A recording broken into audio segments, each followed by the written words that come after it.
ભરૂચ તાલુકાના તવરા ગામે આવેલ ZJ પટેલ સરસ્વતી વિદ્યાલયનો પ્રથમ વાર્ષિક ઉત્સવની ઉજવણી કરવામાં આવી હતી।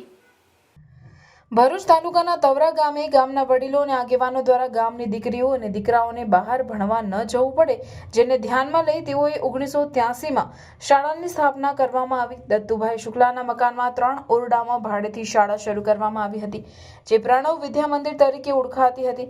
આ શાળામાં માત્ર 3 શિક્ષકો દ્વારા શાળાનું સંચાલન કરવામાં આવતું હતું અને ગામની આર્થિક પરિસ્થિતિ નાજુક હોવાના કારણે અનેક સમસ્યાઓ વચ્ચે સ્કૂલનું સંચાલન થતું હતું।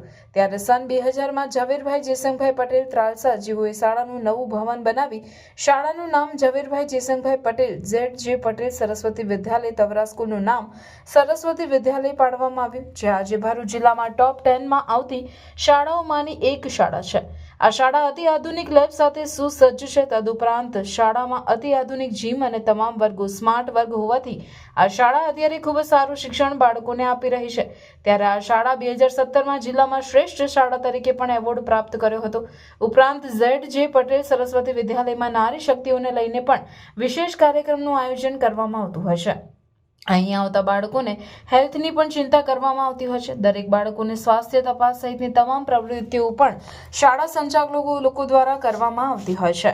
આવી સુંદર શાળાના પ્રથમ વાર્ષિક મહોત્સવનું આયોજન કરવામાં આવ્યું, જેમાં શાળામાં અભ્યાસ કરતા તમામ વિદ્યાર્થીઓએ અલગ અલગ કૃતિઓમાં ભાગ લીધો હતો। રાસ, ગરબા, નાટક, નૃત્ય સહિતની વિવિધ પ્રવૃત્તિઓમાં તમામ વિદ્યાર્થીઓએ ભાગ લીધો। ગામના અગ્રણીઓ અને શાળાના ટ્રસ્ટીઓ દ્વારા દીપ પ્રાગટ્ય કરી કાર્યક્રમની શરૂઆત કરવામાં આવી હતી।